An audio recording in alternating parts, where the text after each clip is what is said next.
What's up, people? Welcome. As you can, did you hear record on the phone? Yeah. Oh, as you can see, we're missing one of our podcast members. I think he knocked out.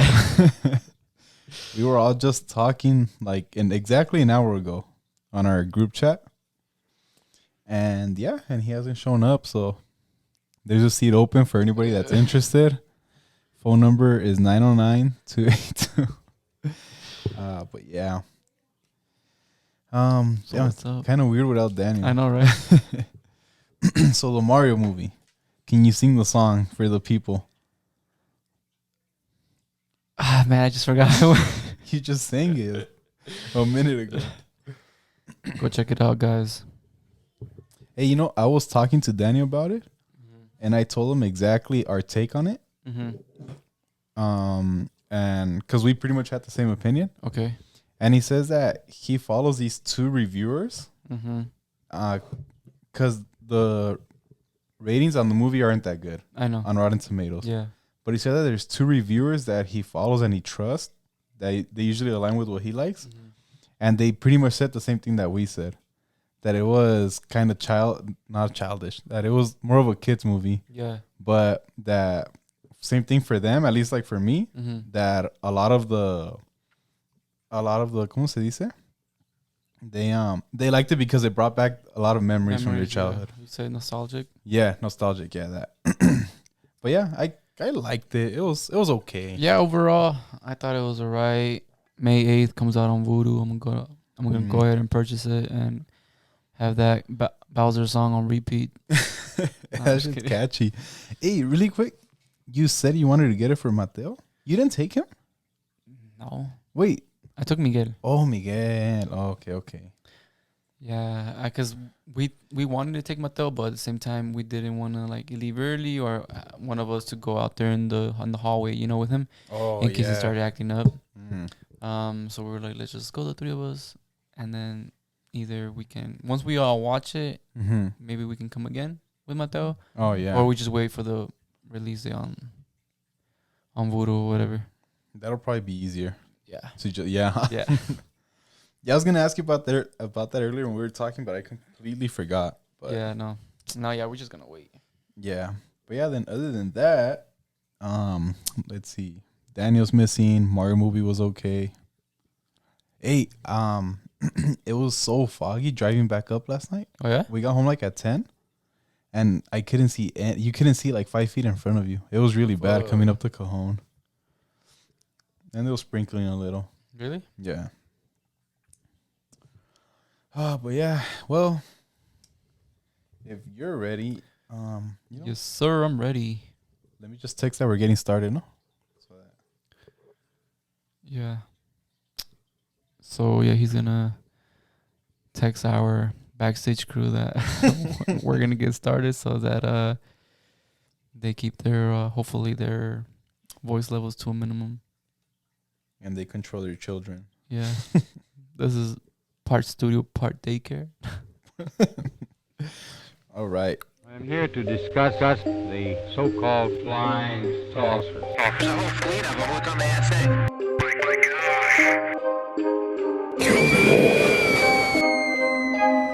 The manner of death was homicide.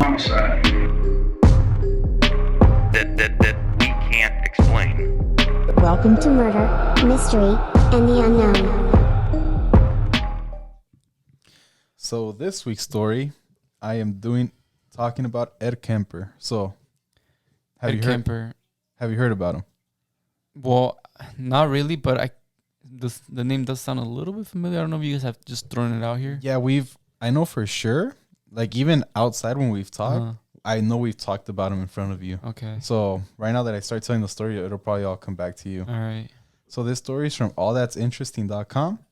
I think I was actually looking at my history. This is the third story I do from this website. I think the last one that Daniel did was from there too, yeah. right? Yeah. Yeah, they write good articles. So yeah, here we go. So the disturbing crimes of Ed Kemper, the 6'9" serial killer who saved his grisliest murder for his own mother, by Gabe Paoletti. So, known as the co-ed killer, Edmund Kemper brutally murdered at least 10 people in California during the 1960s and 70s. The signs were there from the beginning. As a boy, Edmund Kemper killed animals, decapitated his sister's dolls, and invented disgusting games. At age 15, he even murdered his own grandparents. But when Kemper later confessed to killing 6 female hitchhikers, as well as his mother and her best friend, the police didn't believe him at first. They knew and liked Big Ed. That was his nickname. The 6'9" man who seemed like a gentle giant. In truth, he was anything but. Kemper was a cunning serial killer who raped corpses, mutilated dead bodies, and buried his victims' heads in his backyard. His high IQ of 145 only made him more dangerous, as he used his intelligence to slip away from his crime scenes undetected. Born December 18, 1948, in Burbank, California, Edmund Kemper presented troubling behavior from an early age. The future serial killer also had a tumultuous childhood. His mother, Clarnell Elizabeth Kemper, was an alcoholic who possibly suffered from borderline personality disorder. Her erratic behavior once led Kemper's father, a World War II veteran named Edmund Emil Kemper II, to remark, "Suicide missions in wartime and later atomic bomb testings were nothing compared to living with Clarnell." The woman, huh? Just kidding. She regularly berated Kemper's father for his menial job as an electrician. I think that's how you say it. And she refused to coddle her son for fear it would turn him gay. In that turbulent environment, Kemper began to develop dark fantasies early on. Fueled by these thoughts, he started decapitating his sister's dolls. And this is from Kemper himself. "I remember there was actually a sexual thrill. You hear that little pop and pull their heads off and hold them up by the hair. Whipping their heads off, their bodies sitting there. That would get me off." In addition, Kemper forced his sisters to play disturbing games, like electric chair and gas chamber. As if imagining where he might end up, Kemper had his sisters pretend to march him to his death. He even once stalked his second-grade teacher while carrying his father's bayonet. When his sister Susan teased him about kissing the teacher, Kemper coldly responded, "If I kiss her, I'd have to kill her first." At the age of 10, Kemper's disturbing behavior escalated to violence. After his father left the family in 1957, the young boy killed both of the family cats. He even buried one of the cats alive and later decapitated it. Meanwhile, without his father around, Kemper's mother began to focus her aggression on her teenage son. She made him sleep in the basement, claiming that he might hurt his own sisters. She regularly berated him and insulted him, telling him that no woman would ever fall in love with him. Those early signs of childhood trauma. At the age of 14, Kemper had enough. He ran away from his mother's house to live with his father, but by that point, his father had remarried another woman and he sent his son to live with his grandparents. There, Ed Kemper would become a killer for the first time. So remember, his grandparents were actually his first victims. Yeah. For Edmund Kemper, do you have any questions so far? No, let's just go. Okay. We'll just talk about it at the end. Okay. So for Edmund Kemper, living on his grandparents' ranch was no better than living at home. He later called his grandfather Edmund senile and complained that his grandmother Maud was emasculating. "She thought she had more balls than any man and was constantly emasculating me, and my grandfather to prove it." After clashing with his grandmother on numerous occasions, Kemper became angrier and angrier. And then this from Kemper. "I couldn't please her. It was like being in jail. I became a walking time bomb and I finally blew." On August 27th, 1964, Kemper got into yet another explosive argument with his grandmother. But this time, the furious 15-year-old boy shot Maud Kemper in the head with his grandfather's .22 caliber rifle. Then, and this is the messed up part. Well, I mean, it's all messed up, obviously. But check this out. As his grandfather walked up the driveway, obviously he wasn't home, towards the house, Kemper shot him too. Both of his grandparents were now dead because of him. He killed Maud, he later explained, because he just wanted to see what it felt like to kill grandma. But Kemper killed his grandfather so that he wouldn't find out that his wife had been murdered. So he only killed his grandpa because he felt bad and he didn't want him to find his wife dead. Yeah. So he killed her before he could even see her. After they were both dead, he called his mother and confessed to everything. Kemper was then sent to the criminally insane unit of the Atascadero State Hospital. There, doctors determined that Kemper had paranoid schizophrenia, as well as a very impressive IQ. But despite the crimes he committed, Edmund Kemper only stayed in the hospital for a few years. On his 21st birthday in 1969, he was released. Kemper then went to live with his mother, who was then working as an administrative assistant at the University of California in Santa Cruz. Take some water. It's a lot of reading. That's pretty crazy. He only lasted basically in jail for like 6 years. Yeah, and it wasn't even jail. It was like a fucking crazy people house. Yeah, exactly. And what's even crazier is that because he was so smart, I think that jail or mental institution, they only had like about 10 psychologists there, but because he was so smart, they actually had him helping them administer some of the tests that they were giving to the inmates that were there. Okay, where was I? Okay. So, free again, it didn't take Edmund Kemper to long indulge his murderous urges. But at first, he initially tried to live a normal life. After being denied a job as a state trooper, and again, he comes out of the mental institution, his record was actually, because he was so smart, his record was actually expunged. So he came out with a clean record. Okay. He applied as a state trooper, and he didn't get denied because of his record. He got denied because he was deemed too large at 6'9" and 300 pounds. Kemper decided to take up an available position at the Department of Transportation. As he drove around California, Kemper noticed lots of women hitchhiking, so he started giving them rides. At first, I picked up girls just to talk to them, just to try to get acquainted with people my own age, and to try to strike up a friendship, Kemper said. He picked up over 100 girls without any incident. But he couldn't suppress the urge to kill.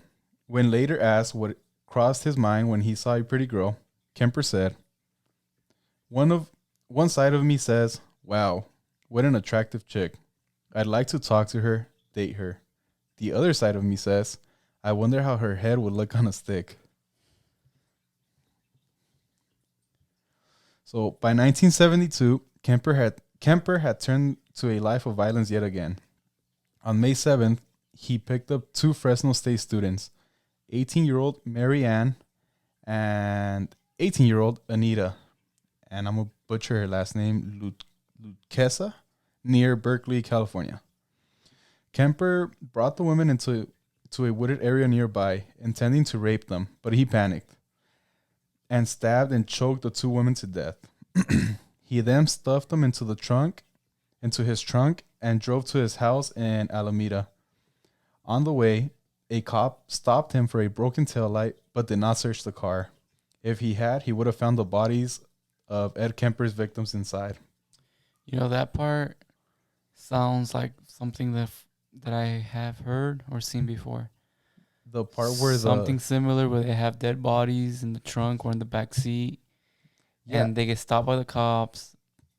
I think not necessarily. I think I've heard like not necessarily just him, but other cases where. Oh yeah, I know, and I think one of them is Jeffrey Dahmer. Oh really? I think something similar happened with him. Yeah. And they were this close. Like if they would have searched the car. Yeah. And let's see. Okay. So After his encounter with the cop, everything was good. He went on his way. Mm-hmm. Once home, Kemper raped the bodies. He then dismembered them, placed the body parts into plastic bags, and disposed of them. Ed Kemper's victims were hidden somewhere in a ravine near Loma Prieta Mountain. From there, Kemper continued his murder spree, killing again on September 14, 1972. Like his first murders, Kemper picked up a hitchhiker, 15-year-old Aiko, who had missed her bus to dance that class. I think she was the belly dancer at the time. During this encounter, Kemper accidentally locked himself out of his car, but was able to persuade the young teenage girl to let him back inside.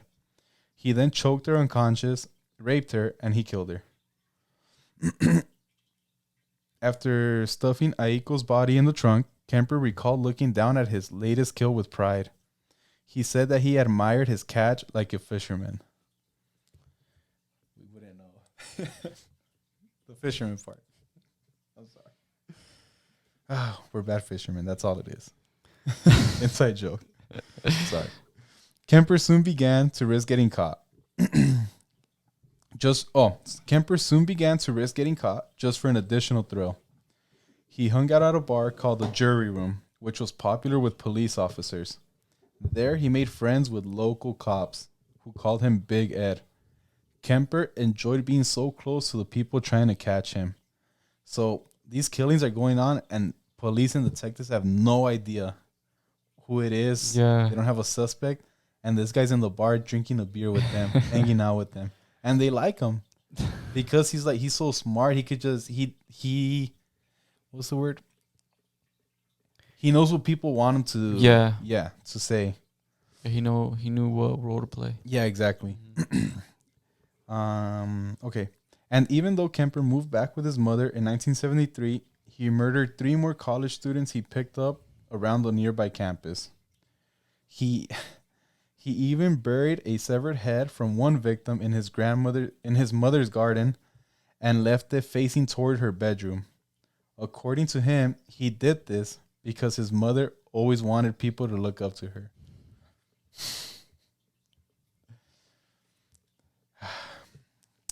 So his final murders and confession. So in truth, Ed Kemper's mother had been his real target the entire time. My victims represented not what my mother was, but what she liked, what she coveted, what was important to her, and I was destroying it, he said. And living with Clarnell again brought Kemper right back to his childhood.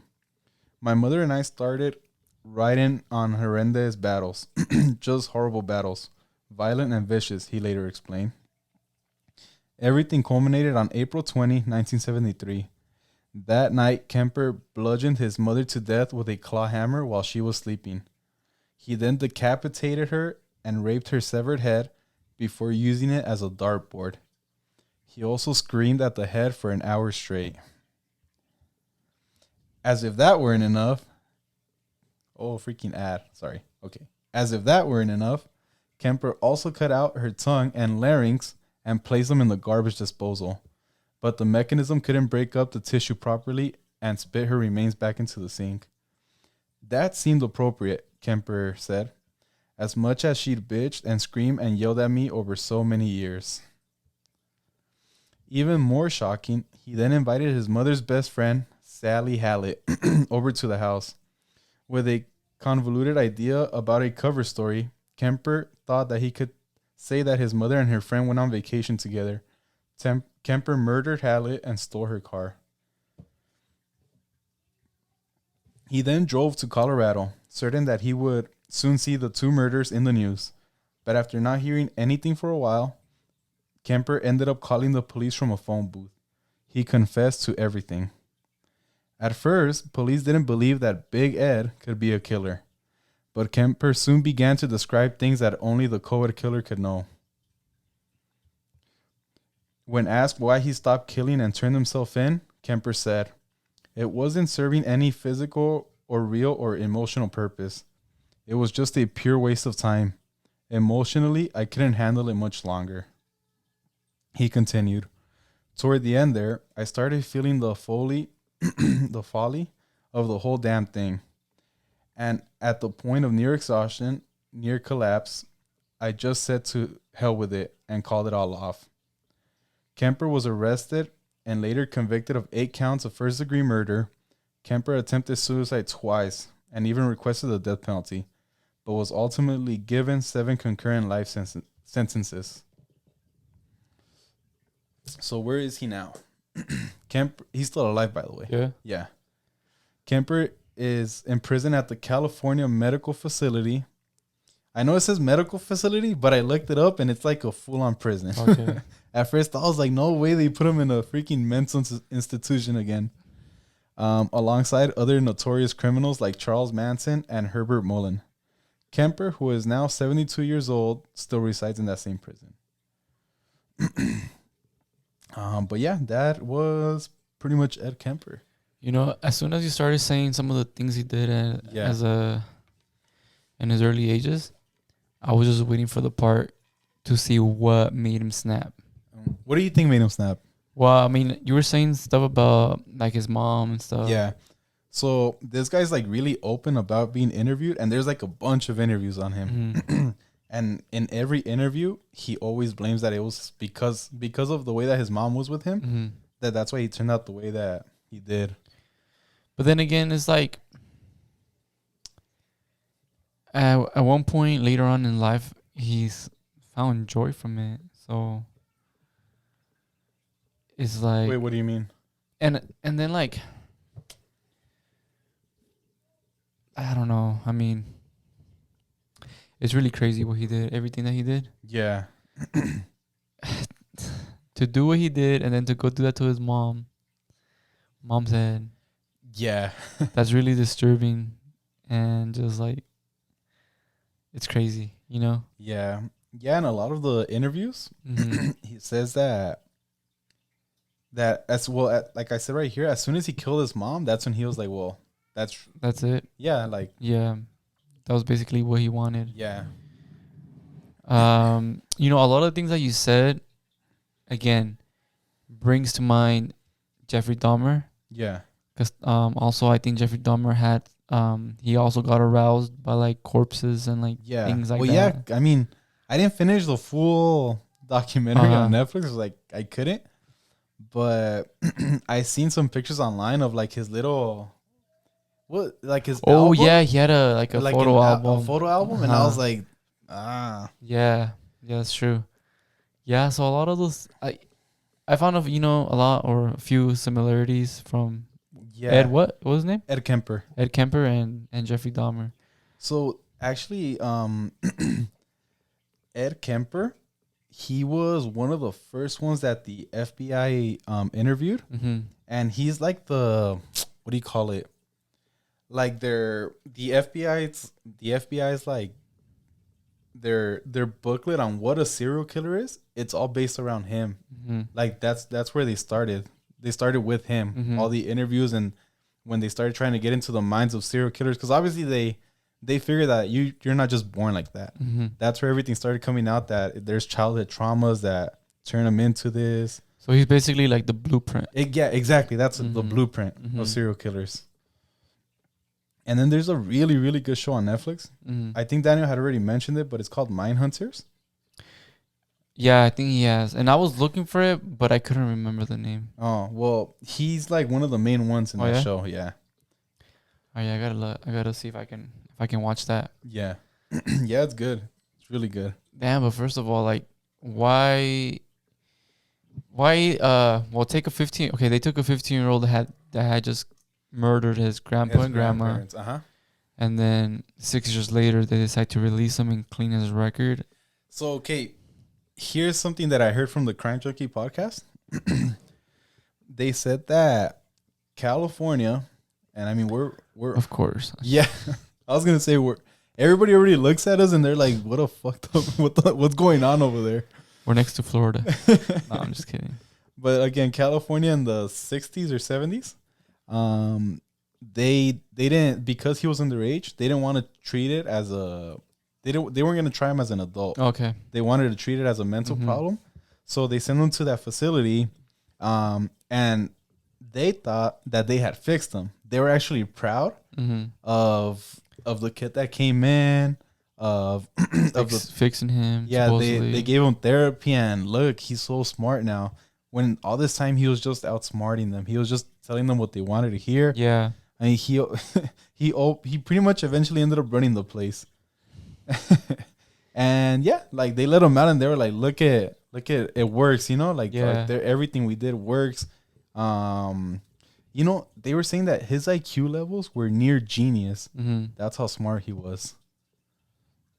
And he said that he never even knew he never thought he was smart because his mom had always like looked down on him. Yeah, belittle him. And It said it wasn't until he went into that institution when he was 15 that they actually told him that he didn't even know what IQ was. mm-hmm. But they told him that his IQ levels were like almost near genius. Yeah. But yeah, I mean,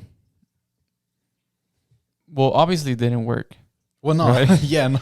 But how long did he go without killing one? I know you said that he went maybe like picking up 100 hitchhikers without killing any of them. Oh well, okay. So the reason why, again, this is from I think I saw it on a YouTube documentary. That was actually not him. Well, different sources say different things. Yeah. But one of them says that wasn't him trying to be okay or trying to fit in.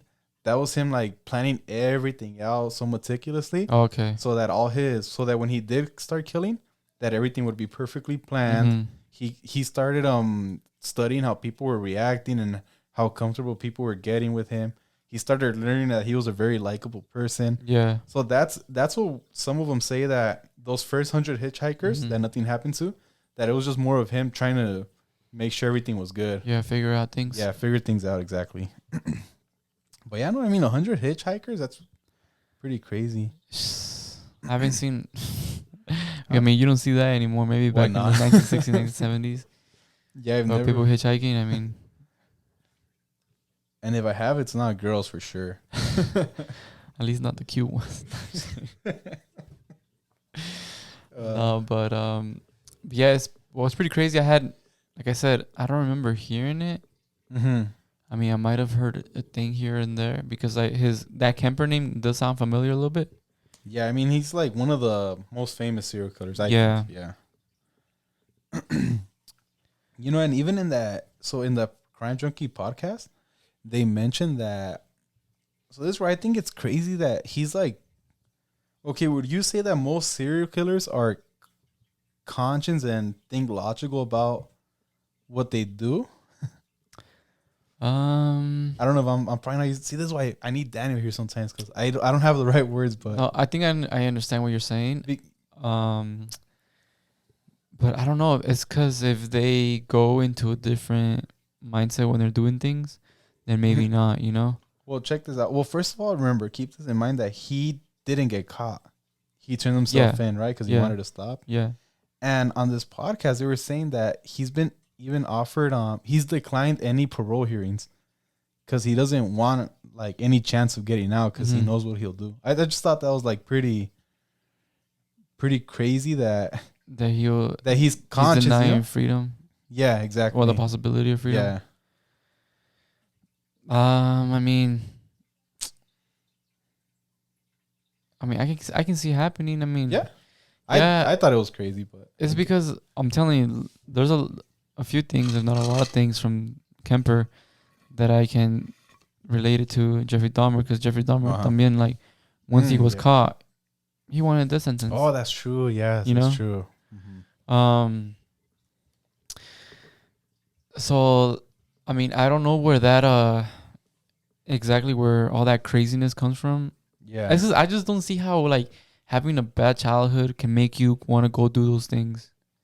You know what I mean? Well, I mean, especially and then especially coming from someone who's supposedly close to being a genius. Yeah. Like you're close to being a genius, but you can't tell right from wrong in that kind of sense, you know? Yeah, well, yeah, that's true. But I mean, like, going back to like, you don't like, I guess you don't get where it comes from. I mean, I guess I don't. Like, okay, I get it that you guys say that this childhood trauma can can affect it, but it's like and I mean you guys have brought up like other serial killers that have had worse childhoods, and it seems like because on this one I didn't see it, and I could be wrong, but I didn't see anything of him being like molested when he was a kid, like the other ones. But I mean, maybe they don't necessarily have to go through that. I mean, obviously he didn't. But his mom was afraid of him doing anything to his sisters, and so she locks him in the basement. Yeah, but I mean, like, I wonder what other details there are in regards to that, because there's probably more, obviously. Yeah, because I mean, okay, like if you're a parent and then you have this fucking weird kid fucking doing all this crazy shit, like.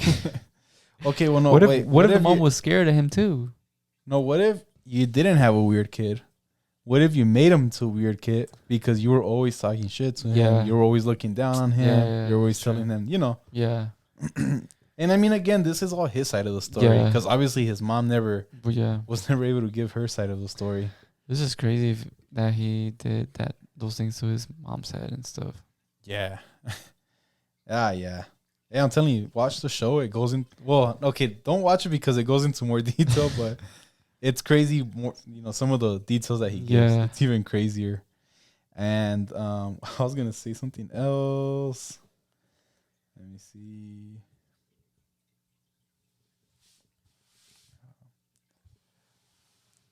Well, at the age of 15, I think he was already like 6'5". Damn. When he killed his grandparents. Yeah. He was already 6'5", and he's 6'9". Oh. I'm already pretty tall at that age. Yep. Let's see. You know who else? This kind of reminds me of a little bit. Ted Bundy. Because wasn't he smart as well? You know what? That's one of those serial killers that I haven't really looked into. Okay. I really don't know much about him either, but I think he was. Like he was smart. Yeah. And besides that, women found him attractive, so they would like. Oh yeah, that's true. Get with him or whatever, and then he would kill them. Yeah. Yeah, and it was around his same time, no? I'm not sure. Quick Google search. But yeah. So if it is, then this guy had similarities to these other serial killers. Yeah. Oh yeah, Ted Bundy is from the his killings were from the 1970s. He confessed to 30 murders. Yeah. Have we not done it? No, huh? No. That's probably who Daniel's gonna want to do next. What else do we got about this guy? Well, I can't be that. I mean, I wanna if that show goes more into detail about what this fool did, then I want to see it. Oh no, yeah, you should. I want to see it. And okay, and why the reason why I like this show is because this show is based off of those FBI agents that started interviewing serial killers. And that's the reason why I like that show, is because they start going into like, why are they doing these things? Because like nobody's born crazy, or nobody's born a killer. Yeah. So yeah, you should watch it. And let's see. I was gonna say something else, but I keep forgetting. I wonder if when they do these things, if they're like scared? No, like if they're I'm trying to figure out a way to explain this. If when they commit these things, if they're like, if they kind of like blink out. Well, it seems like, you know what I mean? Because like they're there, but in a way they're just like not there. Like, you know what I mean? Yeah. So again, I was listening to another, or not even from a lot of the crime podcasts that I've listened to, or crime shows that I've watched. It's like most of them, they just snap. And they just, like you said, they like blank out of reality, and then it's like a whole different personality, and then they just go into serial killer mode. Yeah. Yeah, but see, like this guy started killing. I think I said that he started killing his cats. Yeah, that he buried one alive. Yeah. And buried one alive and then decapitated it.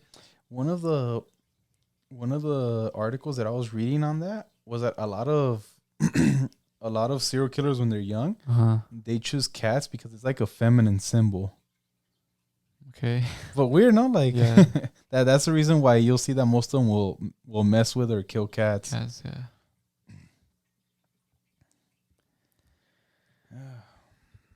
Well, I mean, if at 21 they didn't let him out of that crazy house, pretty sure none of this would have happened. California, man. I mean, how it's because we always talk about this, but again, like, how should they go about it? Like, I mean, You already know my answer. I know. Where's Daniel?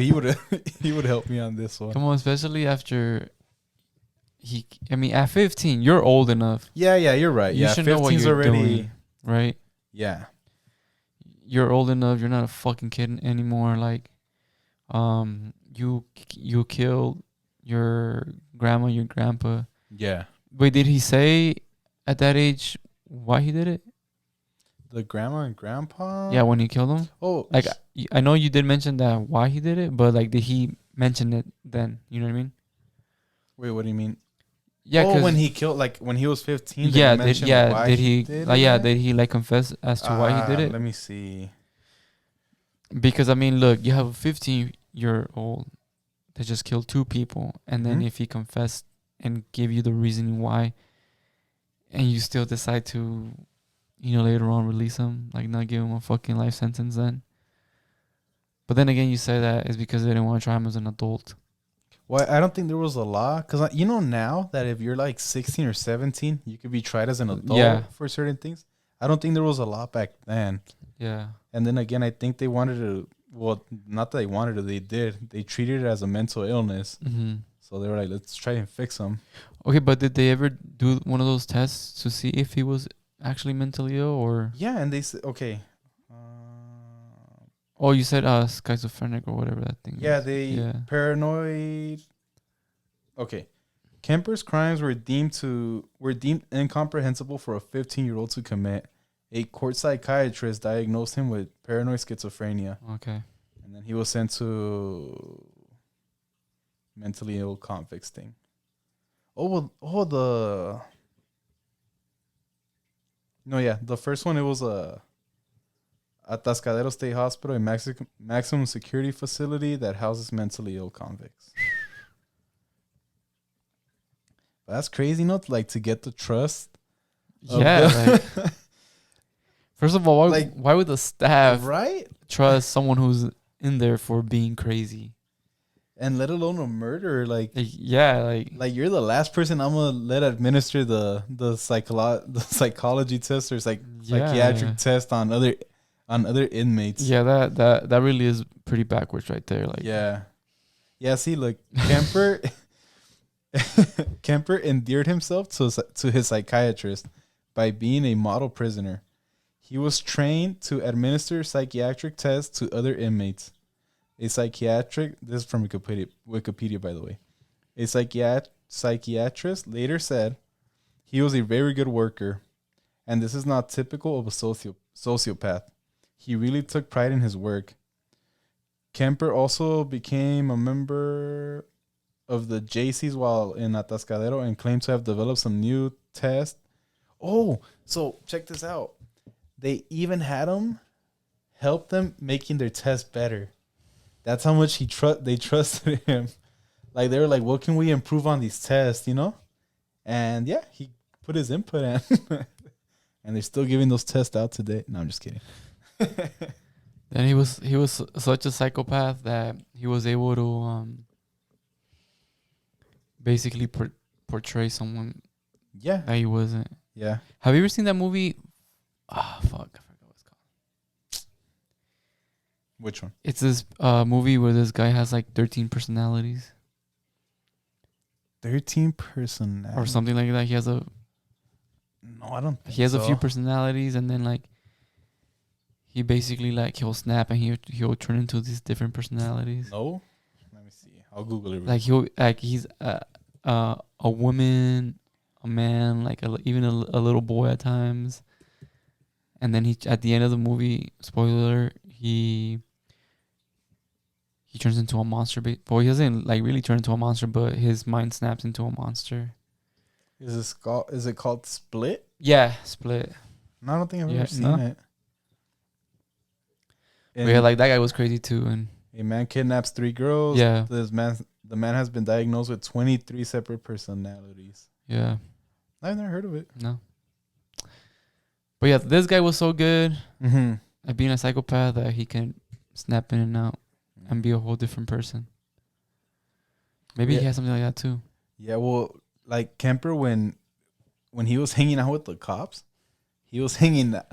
Well, that's a perfect example. Like, I think maybe any other serial killer would feel a little bit nervous, like knowing that, you know, he's being hunted, but like he's literally in a room full of cops and shit. Like, well, again, he was there to see what they knew and to see like how he could better his strategy to not get caught. Yeah, but imagine like, but yeah, so doing knowing everything that you have done, right? Yeah. You still can even put up that act. Oh yeah. To go in the room full of the people that are looking for you. This is the definition of an evil genius, I think. Okay, yeah, but that's what I'm saying. But then again, like also being able to snap into someone that you know what I mean? Yeah. That's crazy. He was everybody at once. He was able to be everybody at once. Mm-hmm. Like, yeah, I wouldn't. It's like, did he have any guilt? Is what I'm saying, you know. And if he was able to like to shove that guilt here, look, away, I'll play you a quick clip of him talking, so you could get an idea of what he sounds. I wonder how confident he sounds. That's exactly what. All right, let me see.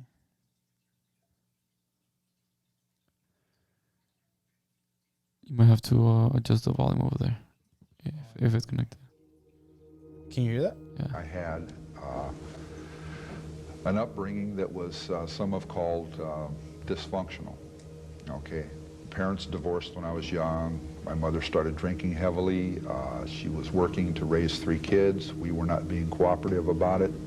She drank more. She punished us harder, probably out of desperation. So character sets were being developed at that point. Rather than me going to Boy Scouts and getting achievement badges, I was not going to Boy Scouts and not getting achievement badges. I was finding devious ways to get around the rules of the home. Because the whole home life, I watched it deteriorate from what typical kids on the block were doing to coming home from school that I didn't like anyway. And ironically, I have a high IQ. I didn't know that till I was locked up the first time for murder. I always thought I was a little missing up here, a little short. Because I was always called stupid, I was called slow, don't you think when you do things? That was the problem. I wasn't thinking when I did things. I just did by rote, I did by memory, I did by example. And I had a... There's your answer. You know, he sounds just like a regular guy. Well, yeah. Like, it's like you said, he has like a lot of confidence in his voice. But he sounds like so relaxed, so just like normal. I mean, by this time, he's already how long in jail? That wasn't the right year stamp on that. No, I think that he was born in 1948. Okay. Yeah. Oh my bad. Because if you remember the video I played from Zachary Davis on the Dr. Phil show. Yeah, I was also as well. I think it was a 15-year-old killer that killed his mom with a. Is that the one with the axe? Yeah, no, it was, right? Yeah, with an axe, and then try to burn his house down. Yeah. So you hear that guy? That guy does sound like a monster, but and he sounds and he even sounds like really like his a little slow. Yeah, his vocabulary. Mm-hmm. Yeah, no, this guy sounds. He sounds like he's just like telling you a story. Like if you were, I don't know. It's weird. It's weird that he sounds so normal. Yeah, he's a fucking monster. All right, look, I got one more that I was watching earlier. Well, I'm not an expert. This is from 1984. I'm not an authority. I'm someone who has been a murderer for almost 20 years, Can you say how many people might be doing crimes like you were doing? It would be a guess, but it's not. It's far more than 35. It isn't that impossible in this society. It happens. Are there more people? They didn't give up. How many? She didn't give up. I did. I came in out of the cold. And what I'm saying is there are some people who prefer it in the cold. What did people see? A nice guy. Did you like Kemper? I like Kemper. You were able to appear like an ordinary person, non-threatening to... I lived as an ordinary person most of my life, even though I was living a parallel and increasingly sick life, other life. One victim let me back in the car. I locked myself out. She opened the door for me. My gun was under the seat. What in the hell am I doing telling you that? Am I a masochist? Am I looking to be tormented further? I'm trying to show you just how awful this got, how commanding these rages got. I was raging inside. There was just... Who was that? Who was that guy? The one that said that he trusted Kemper. Oh, it was one of the detectives. It's because even after they caught him, since he was so cooperative, they liked him. They still liked him. I mean, they were obviously a little shocked that that their friend wasn't who they thought he was, but because he was so cooperative, because he was willing to plead guilty right away, they were cool with him. And obviously, they can have a nice conversation with him. Even then, though, he sounds still normal. Hey, how would you feel being? Because remember how, like, last week or 2 weeks ago, I don't know if you or Daniel asked, like, would you interview one of them? And I said no, but I to who? Who was it that we were talking about though? Well, I think he said to any serial killer. No, I thought it wasn't Watts. I think that's when he mentioned it. Oh. But I mean, could you imagine being in the room with the 6'9", 300-pound? I mean, I'd be scared. He doesn't look scary though. No, well, actually, no, not right here. Not in these videos. Yeah, but I don't know. Maybe in person, he. You know, I don't want to sound weird or anything, but maybe not because he seems such and he talks such like a normal person. Yeah, that's true. Not like and that's scarier though. You know why? Because probably all his victims thought the same thing. Well, obviously they did, yeah. You know. That's pretty crazy. Like talking to someone that you think might be normal, and the next thing you know, you're. Hey, there was it's in one of these videos too. I don't want to be scrolling through it to find it. But there was this lady that was interviewing him, and in mid-interview he snapped, and he got up and he was mad at her. She said that she doesn't remember exactly what she asked him, but it was a question about a woman. And that he snapped, and that the guards had to come in and take him away. But she said she was fucking scared. All right. Well, yeah, that was Ed Kemper. How much time we at? 48. 48. No Daniel. Any closing thoughts before we call it? No, it's just I didn't know about this story. Pretty interesting, pretty disturbing, and crazy. Yeah. I'm telling you, what I find so interesting was how smart he was and how he was able to manipulate everybody around him. Yeah, I find it really just like the fact that he sounds so normal. Yep. The way when he talks about the stuff, he talks about it like nothing. Yep. You know, like nothing happened. And the first video that you showed when he was talking about his mom and stuff. Yeah. It kind of felt like he was just like, I don't know how to explain, but he was just like, yeah, like this is what happened. This is this and that, and this is what it came out to be. Yeah, like it's not a big deal, right? Yeah, like yeah, like like I take out the trash or yeah, no like biggie, so just like that, yeah. And then what do you think about the head that he put on the facing the room? Facing the room because his mom always wanted somebody to look up to her. Oh man. Yeah, I don't know. Yeah. it's all bad, but this guy he must have had like one of those personality things too, like where he's just able to snap in and out, you know. Yeah. Besides being fucking crazy, like. Well, yeah. So yeah, this was the story of Ed Kemper. I'll probably send you. You should watch. I'll send you one of the videos. Yeah. It'll be more on him. But those 3 videos that I played, they were from Real Crime on YouTube, Seeking Answers on YouTube, and True Crime Magazine on YouTube. But yeah, other than that, that was Ed Kemper, guys. All right, guys. Well, thanks for watching. Thanks for listening, and we'll be back whenever we want. Oh yeah, we had to. It's been a week or no? I think 2. Like 2 weeks since we last recorded. Yeah, we'll be back in next month. We'll try it back soon. Yeah, and then hopefully Daniel will be back. We're gonna hit him with that stick. All right, guys. All right.